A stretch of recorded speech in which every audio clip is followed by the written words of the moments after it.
I need to film this because baby survived it. I helped him. I'll tell the story of how I did it later. Okay, I'm just gonna film the evidence and this be testament.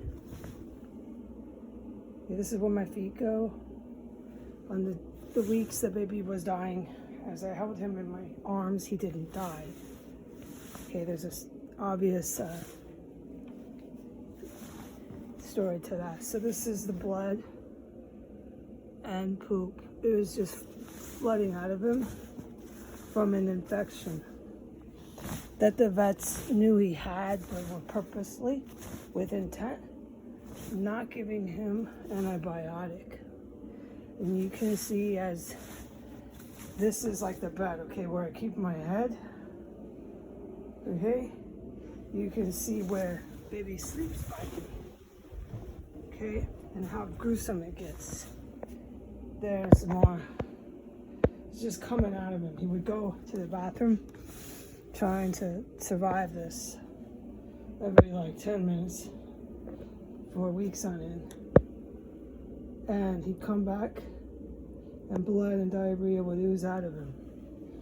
And this I clean multiple times a day. I would get and spot clean the sheets, so this is not just the max. And you can see it goes to this.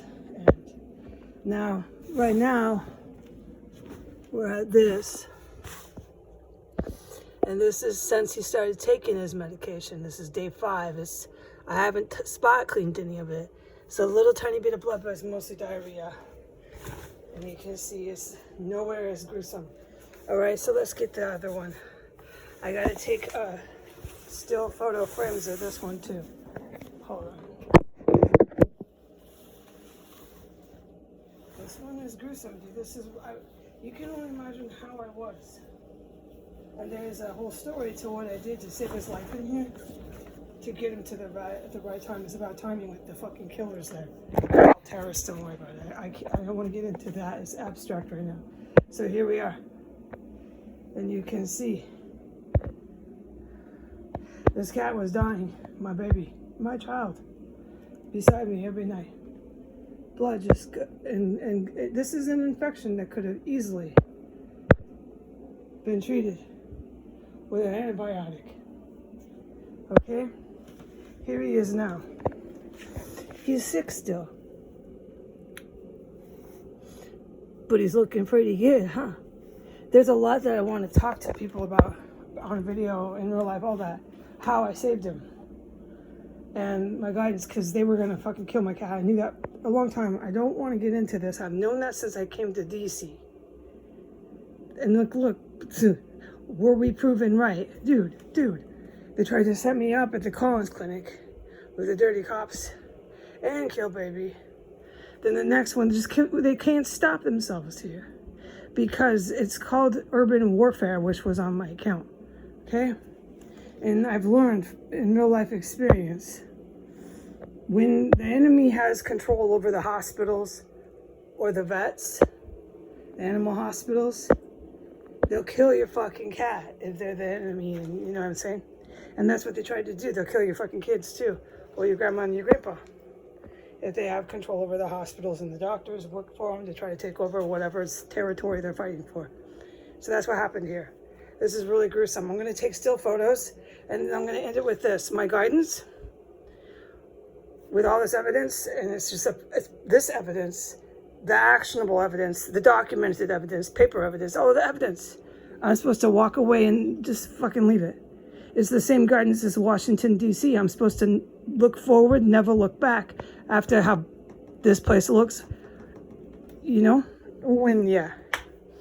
Because I'll get upset about the buildings. The buildings to me, you know, the buildings. I know, but look, they have to do something about the people here. And it's not my business at that point. I need to look forward, not back. Never look back. And you know what? I'm going to take more pictures, still pictures, to remember. Because I remember the conversations I had. I remember every last word these vets said to me about my cat. As he died, and they knew. He didn't die, dude. Finally, after time, we had to wait, me and baby, to go back at a certain time to get the fucking antibiotic. And now look, I don't want to move the sheet because I got to take a still photo. Now look, this is 5 days on the same sheet. Nothing, it's little spots. He doesn't have hardly any blood. Here come the helicopters. You can hear them. Look, they fucking fly over here all the time. This shit's such a spectacle. It's not the politicians, it's straight up military people. You can hear it. Let me just shut up.